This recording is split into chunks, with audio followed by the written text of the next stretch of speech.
Bonjour à tous, bienvenue sur le plateau de Bonjour chez vous. Alors aujourd'hui, on va parler des écrans. Les écrans sont-ils un danger pour cette génération? Cette génération, c'est nous. C'est nos enfants. Combien d'années dure une génération, Evelyne? Bah tiens, bonne question. Bonne question, Frank Poulin.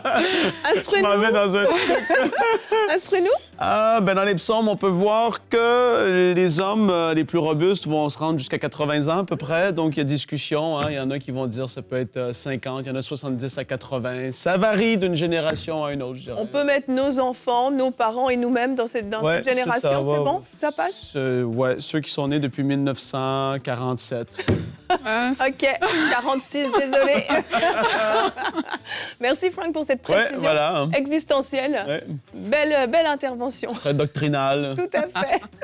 Donc aujourd'hui, on parle des dangers des écrans, à la fois, pour nous, en tant qu'adultes, mais je vais faire une rubrique J'ai failli famille. te dire, Evelyne, tu vas faire une rubrique famille aujourd'hui. Pour la première fois de l'histoire de Bonjour chez vous, c'est moi qui... On peut applaudir Evelyne, s'il vous plaît, sur ce plateau. Bravo, Evelyne! Rubrique! Wouh! Tu t'es pratiqué toutes ces années. Toutes ces années. Pour cette rubrique. Est-ce que je vais être à la hauteur de votre excellence? Je ne sais pas. Je ne sais pas. J'ai hâte d'écouter. Donc, la rubrique famille, en tout cas, sera vraiment pour vous, en tant que parents, sur les écrans. Sont-ils dangereux pour les enfants? Donc, spécifiquement, par rapport aux enfants, on va voir plusieurs faits qui sont scientifiques, qui sont bibliques aussi. Et puis, je vous donnerai des conseils à la fin pour limiter le temps d'écran pour vos enfants. Voilà pour ça. Et on va commencer avec toi, Aurélie, dans la pensée du jour.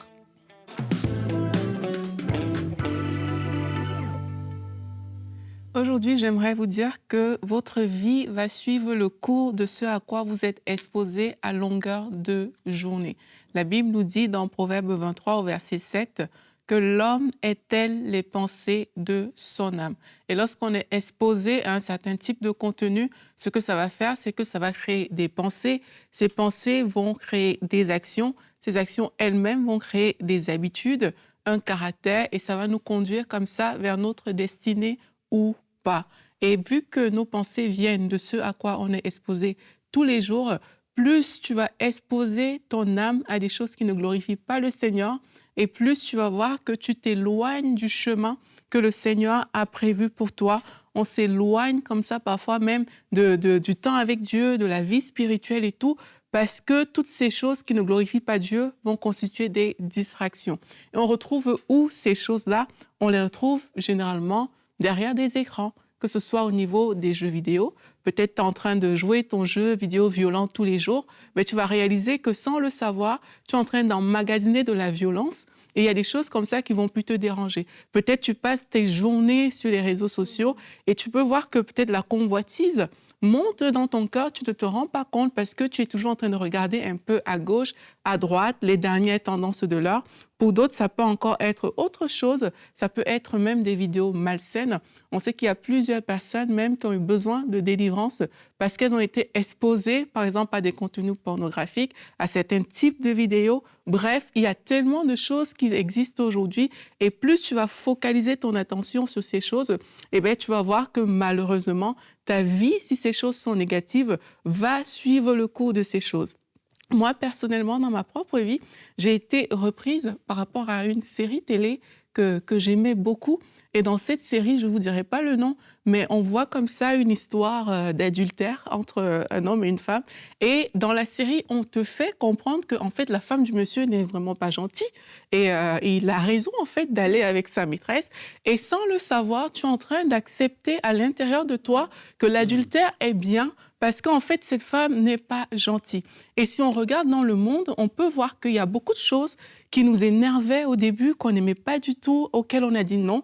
Mais à force de le voir tout le temps, on commence à l'accepter. C'est comme ça qu'aujourd'hui, on accepte beaucoup de choses que nos parents, par exemple, n'acceptaient pas du tout, parce qu'à force de le répéter, à force de le voir, on accepte ces choses. Et ça, c'est une stratégie de l'ennemi. C'est même une stratégie parfois de guerre, dans laquelle, pour que ton adversaire flanche, tu exposes ton adversaire à quelque chose, et puis cette personne commence à s'habituer, et sans le savoir, ça crée des choses à l'intérieur de toi. Alors, face à tout ça, comment nous, les enfants de Dieu, on doit réagir. La Bible nous dit dans 3 Jean au verset 2, « Bien-aimé, je souhaite que tu prospères à tous égards et sois en bonne santé comme prospère l'état de ton âme. » On doit pouvoir protéger notre âme. On doit apprendre à se fermer vraiment aux choses qui ne glorifient pas le Seigneur. On doit pouvoir entretenir notre âme. La Bible nous dit par ce qui est vrai, honorable, juste, aimable, qui mérite l'approbation. On doit vraiment pouvoir se garder dans une sorte de bulle où ce à quoi on est exposé, au lieu que ça nous attire vers le monde, que ça nous attire plus dans la présence de Dieu. Merci Aurélie. C'est hyper important ce que tu partages. Et en fait, je me dis, c'est exactement les principes des grands tyrans qui ont utilisé la propagande. La propagande, c'était quoi? C'était de montrer des images de choses qui sont fausses, bien souvent, mais qui petit à petit, on modifie de plus en plus les images, on t'emmène toujours plus loin jusqu'à te faire croire certaines choses et ton cerveau est convaincu que c'est devenu la vérité, que c'est devenu normal. Et effectivement, les écrans, que ce soit les films, les séries, les réseaux sociaux, viennent nous montrer des choses que petit à petit, en fait, on vient endormir notre conscience. Petit à petit, on vient considérer ces choses-là normales. Et petit à petit, on commence à se comporter même de la même façon. Et ben oui, c'est ça qui est sournois. Et oui, il y a un danger aux écrans, au niveau des écrans, pour cette génération. La réponse est oui, tout à fait. Ça ne veut pas dire qu'il faut bannir les écrans. On est une chaîne de télévision, donc ce serait absurde. Ce serait du non-sens. Mais en fait, c'est de se rendre sensible. Qu'est-ce que je regarde? De quoi est-ce que je me nourris? Et on va regarder tous ensemble notre verset du jour qui est dans Matthieu 6 au verset 22. Ah, je l'avais dans ma pensée, mais je ne l'ai même pas... Bah, tu vois. Je l'ai même pas dit. Vas-y, dis-le, Aurélie. Vas-y, Aurélie. Les yeux sont la lampe du corps. Si tes yeux sont en bon état, tout ton corps est éclairé. Mais si tes yeux sont malades, tout ton corps est dans l'obscurité. Exactement. Ça va dans le même sens que 3 Jean, verset 2. Et c'est ce que j'aime de ce passage. Bien-aimé, je souhaite que tu prospères à tous égards et sois en bonne santé comme prospère l'état de ton âme. Ça commence là, premièrement. Et c'est ça qui est fort. Et beaucoup de gens ne comprennent pas même cette réalité par rapport à tellement d'autres trucs par rapport à la vie chrétienne. Quand que dans l'âme, au niveau de nos pensées, etc., tout ça, ça va bien, ça va découler sur le reste. Et par rapport aux écrans, il y a cette... je vais le dire comme ça. Des fois, et dans le milieu chrétien en général, il peut y avoir des espèces de fixations sur certains trucs comme quoi que c'est très mal. Des addictions, ça, c'est très mal, cette addiction. Je prends par exemple la cigarette. C'est une addiction qui est mauvaise et il y a eu beaucoup de choses très virulentes qui ont été dites, mais parce que la cigarette, c'est pas bien, ça fait mal à ton corps. Mais pourquoi est-ce qu'on n'est pas aussi virulent sur l'addiction au téléphone? Tout à fait. Qui fait du mal au corps et que c'est prouvé aujourd'hui au niveau du cerveau, etc. Je ne rentre pas dans tous ces détails. Je ne suis pas un scientifique, Evelyne et Aurélie, mais je le sais qu'il y a des choses qui sont sorties comme quoi que c'est néfaste au niveau du cerveau et de toutes ces choses-là. Et on le sait même que la parole, en effet, dit, comme tu l'as dit, qu'on est le reflet, tel un homme pense, tel il est, etc. Pourquoi est-ce qu'il n'y a pas une espèce de sensibilité à ce niveau-là? Il y a des données qui sortent, là, réellement, tout comme la cigarette et autres choses qui vont faire du mal au corps. Pourquoi est-ce que c'est pas pareil? C'est vrai, hein? Et je pense que parfois on néglige les conséquences. Oui. Pourtant, les conséquences sont réelles par rapport à ce à quoi on peut être exposé tous les jours. Les conséquences sont réelles. Tu vois, dans la pensée, je prenais l'exemple de certaines délivrances, même qu'on peut vivre. Mais parfois, ça a commencé par une image, par une exposition à un écran, aussi banal que ça, en fait. Et après, tu vois, quand tu lis la parole, il dit que nous renversons des raisonnements, des pensées qui s'opposent à Christ. Mais le raisonnement, la pensée, ils viennent souvent d'où? Ils viennent de ce à quoi tu es exposé. Et ça va mettre en toi des raisonnements, des pensées qui s'opposent à Dieu, au point où tu auras besoin de les renverser, donc de vivre un combat spirituel, quelque part, par rapport à ça. Donc, il ne faut pas qu'on néglige les conséquences. Les conséquences sont réelles. Peut-être qu'elles ne sont pas physiques et tout, mais à l'intérieur, au niveau de l'âme, il y a vraiment quelque chose qui se passe et ton âme détermine ta destinée. L'état de ton âme détermine ta destinée, ça détermine tes actions, les habitudes que tu vas prendre dans la vie, ça détermine si tu restes attaché à Dieu ou pas, si tu as beaucoup de challenges, beaucoup de défis ou pas. C'est l'état de ton âme, en fait, qui va jouer à ce niveau-là. Donc, c'est important de ne pas négliger les conséquences. Comme Frank disait, si tu peux t'opposer à un certain type d'addiction, mais il faut que tu sois prêt à te tenir devant toutes les choses qui sont susceptibles de nuire au plan Voilà. que Dieu a pour toi et de dire, mais ça, je ne veux pas de ça non plus dans ma vie. Vraiment. En fait, je pense qu'il faut se poser les questions. Quand on passe, je ne sais pas, une demi-heure, une heure, soit sur les réseaux sociaux, soit à regarder une série, un film, peu importe. Comment on se sent C'est après? quoi le produit? Aller sonder un petit peu son cœur. Qu'est-ce que c'est venu déposer en toi? Et je reviens sur ce que tu as dit, Aurélie, par rapport à l'adultère, parce que c'est vraiment tellement courant maintenant. On le voit tout le temps dans les films, dans les séries. À la fois l'adultère, mais à la fois, on s'est souvent parlé de comment les séries nous ont nourris quand on était adolescente. Toi et moi, on a regardé beaucoup de séries. Et comment, pour moi, ces séries-là, c'était la vérité. Comment l'impudicité est venue s'installer dans ma vie d'une façon tout à fait normale, parce que j'avais été nourrie par ces séries où les adolescents couchaient les uns avec les autres. C'était normal, c'était la vie de tous les jours. Et pour moi, c'était ma normalité aussi, puisque je l'avais vu à l'écran. Et en fait, ça vient établir des normes dans nos vies, des standards dans nos vies, qui sont plus les standards de la parole de Dieu, qui sont plus les standards du royaume de Dieu, qui sont les standards du monde, et qui petit à petit deviennent notre normalité, deviennent notre norme. Et après, on se demande, mais mes adolescents, ils se comportent comme ci, ils se comportent comme ça. Mais qu'est-ce qu'ils regardent constamment sur leur téléphone? De quoi est-ce qu'ils se nourrissent? Qu'est-ce qu'ils écoutent aussi? Et qu'est-ce qu'ils écoutent, effectivement? Je te laisse en parler. C'était tout? Ça, c'était tout. Non, mais c'est important ce que tu dis, même par rapport au monde chrétien, parce que parfois, vous avez des vidéos comme ça sur Internet de certaines personnes qui vont beaucoup critiquer et tout. C'est vrai. Et toi, tu vas dire que, OK, on est en train de... C'est un cachet peut-être spirituel, entre guillemets, parce qu'on est en train de critiquer telle chose qui ne se fait pas bien. Mais sans le savoir, ce que ça va créer à l'intérieur de toi, c'est que demain, tu vas te retrouver en train de critiquer. Demain, tu vas être exposé à une scène et il y a des critiques qui vont sortir de toi, mais tu n'as pas réalisé que, en fait, ce que tu écoutes dépose vraiment des semences à l'intérieur de toi que tôt ou tard, tu vas reproduire, comme tu disais. Donc oui, même l'écoute, c'est super important. Nos oreilles, c'est pas des poubelles. On Amen. n'expose pas ça à n'importe quoi. Nos yeux non plus, on ne les expose pas. Mais il faut être déterminé par rapport à ça. Même, on peut pousser très loin le sujet. On peut aller même les personnes qui t'entourent et tout. Parce que beaucoup de gens sont exposés à certaines choses juste à cause de leur entourage, tu vois. Parce que c'est ton ami qui est toujours dans telle situation qui est venu te montrer la vidéo sur son téléphone. Bref, ça peut prendre beaucoup de proportions et on doit être vigilant par rapport à tout ça. Vraiment, il y a le côté des films d'horreur, de violence, les gros mots qu'on peut entendre, les jurons qu'on peut entendre dans nos oreilles constamment. Et finalement, on se retrouve tout à coup dans une circonstance à sortir des gros mots qui sortent de notre bouche.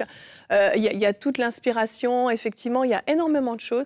Faisons attention, soyons prudents. On n'est pas en train de dire qu'il faut jeter les écrans. Il faut juste être vigilant à l'impact que ça a sur vous. Qu'est-ce que ça dépose en vous? Je vous propose qu'on enchaîne. Oui, j'ai envie, Evelyne, qu'on puisse enchaîner maintenant avec la rubrique Culture et Médias. Non, famille. Avec la rubrique Famille, tout de suite, avec Evelyne Lebeau. Evelyne, vas-y.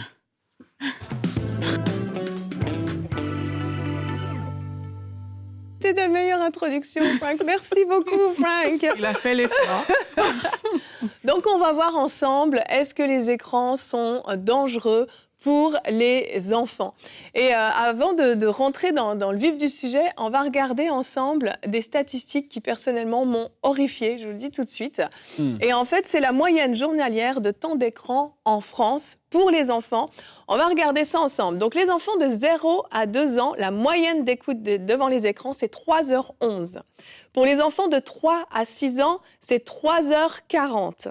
Pour les enfants de 7 à 10 ans, 4h42 par jour, je le rappelle. Enfants de 11 à 14 ans, 8h23 par jour. Et c'est une moyenne. Comment c'est une journée possible? de travail. C'est exactement ce que je me suis dit. Comment c'est Il possible? sort de l'école, il revient à la maison à 16-17 heures. Non, et là... Frank, les cellulaires, les téléphones portables, tu peux être connecté partout, tout le temps. Tu peux être sur l'écran tout le temps. Bienvenue dans la réalité. Donc, je voulais vous partager cette moyenne-là parce que je la trouve terrible. Et c'est une réalité. Et en fait, je vous invite en tant que parent à faire un petit calcul. Combien de temps vos enfants passent devant les écrans? Alors en fait, je voulais faire cette rubrique parce que je voulais vous sensibiliser en tant que parent à une réalité. Il y a de grandes et de graves conséquences si vos enfants passent trop de temps devant les écrans. En fait, il faut comprendre que les enfants, lorsqu'une télé est allumée, spontanément, les enfants vont être attirés à regarder l'écran. C'est spontané, c'est naturel, c'est un réflexe. En fait, c'est quelque chose qui est déposé en nous. En fait, il y a deux types d'attention chez l'être humain. Il y a l'attention volontaire, donc spontanément, je vais te regarder, Aurélie, et il y a l'attention qui est automatique. Et ça, c'est un réflexe, en fait. C'est le même réflexe qu'on utilise quand tout à coup, on entend une voiture ou on voit une voiture arriver, on va vite s'éloigner pour ne pas se faire écraser. Mais en fait, les écrans vont stimuler cette attention automatique. On est attiré par les couleurs vives, par les sons, et les enfants sont spontanément attirés par les écrans. C'est pour ça que dès que vous allumez un écran dans une pièce, ils vont regarder l'écran. Et il y a une autre chose qu'il faut savoir, c'est que les écrans font sécréter en fait l'hormone de la dopamine au cerveau, l'hormone du bien-être. Et c'est une hormone qui est hautement addictive. Donc, plus vous allez laisser vos enfants regarder la télévision, plus ils vont en vouloir. C'est vraiment un espèce de cercle vicieux parce qu'il y a une vraie addiction à la dopamine, qui est une bonne hormone, Dieu nous l'a donnée. L'hormone du plaisir, l'hormone du bien-être, c'est bien, mais le problème, c'est qu'on devient dépendant à cette hormone. Les écrans procurent aux enfants aussi du plaisir sans effort. Ils sont bien, ils ont cette hormone qui est sécrétée, ça leur demande aucun effort, ils n'ont pas à se lever, ils n'ont pas à bouger, ils n'ont pas à parler, ils n'ont rien à faire et ils éprouvent ce plaisir. Donc en fait, ce qu'il faut savoir aussi, c'est que les enfants, les adolescents, jusqu'à l'âge de 20-25 ans, n'ont pas la capacité par eux-mêmes en fait, de réguler leur temps d'écran. En fait, c'est vraiment une pulsion. Et la région du cerveau qui gère en fait les pulsions, elle va être arrivée à maturité uniquement vers l'âge de 20-25 ans. Donc, un enfant par lui-même, de lui demander de s'autoréguler et de diminuer son temps d'écran par lui-même, de dire quand tu estimes que tu as trop regardé, il faut t'arrêter. En fait, les enfants n'ont pas la capacité, tout simplement parce que la région du cerveau n'est pas mature encore. Donc, ils ne vont pas être capables de se réguler eux-mêmes. Donc, en gros, sans votre intervention, chers parents, vos enfants pourraient passer sans aucune difficulté une journée entière devant les écrans, à appuyer sur des boutons, à regarder des dessins animés qui s'enchaînent les uns derrière les autres. On va regarder un verset maintenant, parce que la Bible nous parle des addictions. 1 Corinthiens 6, au verset 12, nous dit « Tout m'est permis, mais tout n'est pas utile. Tout m'est permis, mais je ne me laisserai dominer par quoi que ce soit. » Et en tant que parents, on doit aider nos enfants à ne pas se laisser dominer, justement, par les écrans. Les écrans peuvent être bons pour les enfants à une certaine dose, à une certaine quantité, mais lorsque les écrans commencent à devenir une addiction dans leur vie, commencent à les dominer, ça devient problématique. Et c'est là qu'en tant que parents, on doit protéger nos enfants. Donc, on va regarder ensemble quelques effets des écrans sur le développement des enfants. Et j'en parle parce que on dit dans la société des fois, oui, faire attention les écrans, oui, moi je fais attention. Mais pourquoi exactement est-ce qu'il faut faire attention ? Il y a des vraies conséquences en fait. La première conséquence, c'est une moins bonne motricité. Vraiment, ils ont réalisé que les enfants qui arrivent en âge scolaire, en fait, ils ont peu bougé, ils n'ont pas assez couru, sauté, lancé, dessiné, qu'ils ont une moins bonne motricité. Il y a aussi des faibles habiletés sociales, en raison d'un manque d'interaction avec leurs parents, avec leurs frères et sœurs. Ils sont dans leur bulle et donc ils ont vraiment des problèmes après relationnels. Et le gros point sur lequel je veux m'arrêter, c'est les capacités cognitives qui sont moins élevées. Alors en fait, c'est vraiment prouvé que ça joue à la fois sur la mémoire à court terme, le développement du langage, de l'apprentissage, de la lecture, des mathématiques. Il y a un vrai problème au niveau cognitif qui va s'installer parce que le développement du cerveau ne peut pas se développer normalement à cause des écrans. Et l'Éducation nationale, en fait, en France, a constaté une augmentation, accrochez-vous bien, de 94% des troubles du langage entre 2010 et 2018. Wow. C'est là où les écrans ont commencé à se démocratiser, les enfants ont commencé à avoir des tablettes, des téléphones portables partout. 94% d'augmentation des troubles du langage.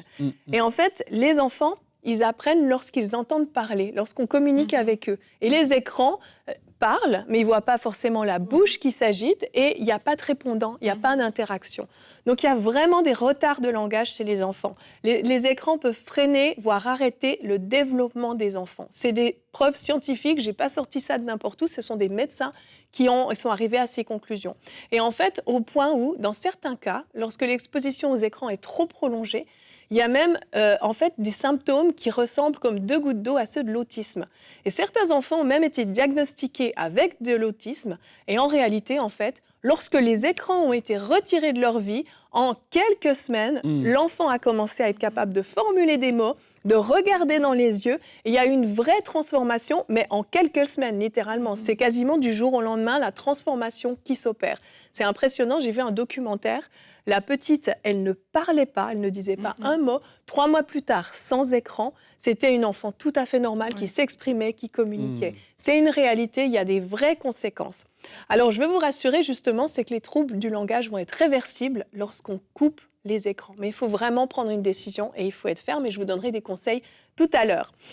Les autres conséquences, mauvais contrôle des émotions, du comportement, plus d'agressivité, vraiment une moins grande maturité émotionnelle à cause des écrans. Difficulté d'attention, problème de sommeil, mauvaise estime de soi, problème de santé. Alors ça, c'est le problème au niveau de l'obésité, des troubles après cardiovasculaires. Un médecin disait, les enfants d'aujourd'hui préparent leur infarctus de demain. Parce que les enfants ne bougent plus, les enfants sont plus assez actifs à cause des écrans. Et il y a des vrais soucis. Il y a un médecin qui a mené une étude sur 9000 enfants et il a constaté que pour la première fois de l'histoire de l'humanité, l'espérance de vie des enfants actuellement est plus faible que celle de leurs parents, est plus basse. Parce que en fait, les enfants ont des problèmes de santé que leurs parents n'avaient pas à l'époque. Une pédiatre qui s'occupe donc des enfants jusqu'à l'âge de 18 ans a vu des enfants avec des diabètes de type 2. Elle n'avait jamais vu ça auparavant, c'est le diabète dû à de l'obésité. Et en fait, elle a une fois par mois à peu près, elle a un patient qui vient avec ce genre de trouble. Donc, il y a de vraies conséquences. Alors, je vais avancer un petit peu plus vite. Je vais vous parler de la recommandation du temps d'écran journalier. Et puis, je vais vous donner des conseils après. Donc, la recommandation qui est faite, c'est pour les 0 à 3 ans, aucun écran avant 3 ans. Je sais, chers parents. 3 à 5 ans, 30 minutes maximum par jour. 6 à 9 ans, 1 heure maximum par jour. Et 10 ans et plus, ils disent que les enfants peuvent rester un peu plus longtemps devant les écrans. Il n'y a pas de moyenne qui est donnée. Alors, ça paraît difficile, mais je vous assure que c'est possible. Les adolescents ne sont pas notés dedans. Hein. Après, c'est 10 ans et plus. C'est une gestion. C'est une gestion. Alors, j'aimerais vous donner des conseils parce que ça peut paraître très difficile d'arriver à diminuer le temps d'écran, voire à l'arrêter complètement, mais c'est possible. Premièrement, il faut que vous ayez une discussion avec vos enfants s'ils sont en âge de comprendre. Et les enfants comprennent très, très vite. Hein. Dès que vous êtes capable d'avoir une petite conversation avec eux, il faut leur expliquer que ce n'est pas bon pour eux. Il faut qu'ils le sachent. Et ensuite, établir des règles. Faire un contrat même avec les enfants. Certains parents font ça. Tu as le droit de regarder les écrans de telle heure à telle heure. Quand tu auras fait tes devoirs, que tu auras, je ne sais pas, rangé ta chambre, de telle heure à telle heure. Moi, personnellement, mes enfants, ils utilisent le timer sur la tablette. Et je leur dis, tu as droit à 20 minutes là maintenant. Ou des fois, pendant le week-end, je leur dis, tu as droit à 2 heures sur tout le week-end. Tu gères ton timer. Et à chaque fois qu'ils regardent l'écran, ils vont allumer leur timer, ils vont l'éteindre. Quand ils sont arrivés aux 2 heures, ils vont s'arrêter. C'est un contrat, c'est des règles en fait que vous fixez dans votre maison. Vous êtes les parents, vous êtes l'autorité. C'est pas les parents qui vont décider, c'est pas les enfants qui vont décider, pardon.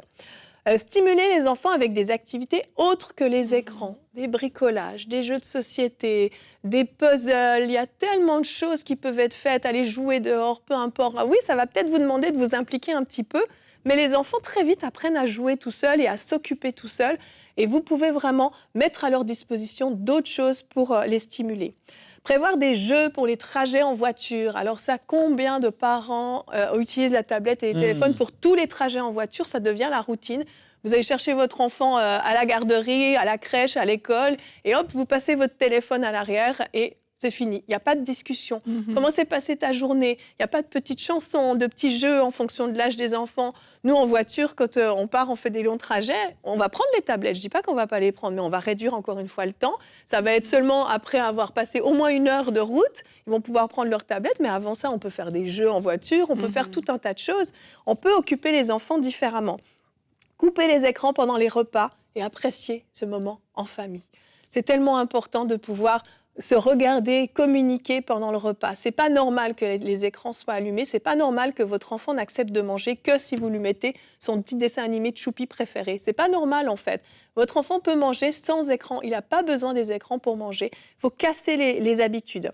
Éviter les écrans après une tâche difficile. Alors ça, c'est pas moi qui l'invente. C'est un médecin en fait qui expliquait comme ça sécrète de la dopamine, cette hormone du bien-être, si on va tout de suite sur les écrans après une tâche difficile, eh bien, ça va créer cette habitude et ce désir, justement, de ne jamais avoir des tâches difficiles, en fait. Donc, vaut mieux, après avoir une tâche difficile, faire quelque chose d'autre, puis ensuite aller sur l'écran pour qu'on puisse apprécier la récompense de notre effort, en fait. Une récompense qui va être tardive, qui va être un peu plus tard, puisque ça aura demandé un effort.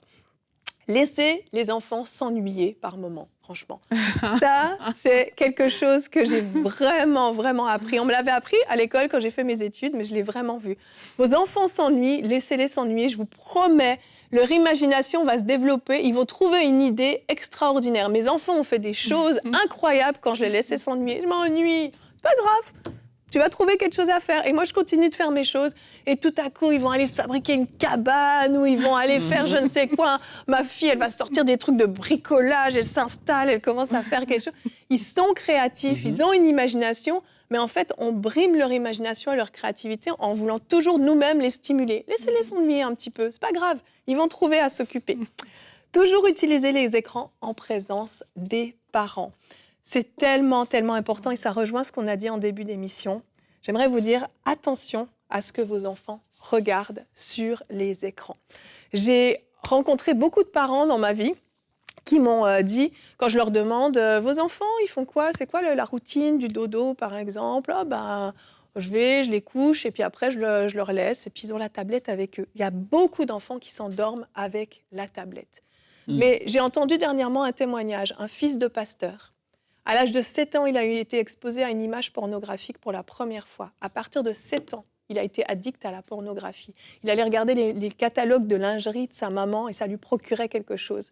Il a été accro pendant des années, jusque dans son mariage. Ça a failli détruire son mariage. À l'âge de 7 ans, une image pornographique a suffi à le rendre addict à ça. J'aimerais vraiment vous sensibiliser en tant que parents. Ne laissez jamais seuls vos enfants sur un écran. Ordinateur, tablette, téléphone, sur YouTube. Vous ne savez pas ce que les enfants peuvent voir, à quoi ils peuvent être exposés. Des choses qui peuvent peut-être leur faire peur, ouvrir des portes au diable. Des choses, c'est ça, pornographiques, qui ne sont pas du tout adaptées à leur âge et qui vont ouvrir, là encore, une porte à une addiction à la pornographie au fur et à mesure qu'ils vont grandir. Des choses même qui sont contre nature, des choses qui poussent à la rébellion, qui vont les inciter à toutes sortes de choses. Vraiment, ne laissez jamais vos enfants seuls sur un écran. Peu importe l'âge qu'ils ont, je parle même aux parents d'adolescents, surveillez ce que vos enfants regardent. Mettez des contrôles parentaux aussi dans la maison pour surveiller, pour que certains sites soient bloqués automatiquement, certaines recherches sur Google soient bloquées automatiquement. En tant que parent, vous avez vraiment une responsabilité vis-à-vis de vos enfants, à la fois sur leur santé, sur leur développement, mais aussi sur leur âme, de quoi ils vont se nourrir. Nous, en tant qu'adultes, on doit faire attention à ce qu'on regarde, mais on doit faire attention à ce que nos enfants vont regarder également. Voilà pour cette rubrique famille. Merci Evelyne, Merci, vraiment. Sophie, très pertinent, très génial. Et il n'a plus de temps maintenant dans cette émission. Tiens, conclue. Tu peux conclure. Tu nous dis ce qu'on va voir demain avec qui? Demain, nous allons avoir comme thème comment savoir quand tu avertis d'un danger. La rubrique, c'est mon histoire avec le pasteur Patrice Martorano. Et le sujet sera « Dieu m'a prévenu de la naissance prématurée de ma fille ». C'est bon, tu peux saluer. C'est bon, Tu peux saluer. dire à demain et bonjour chez au vous. revoir. À demain et bonjour chez vous.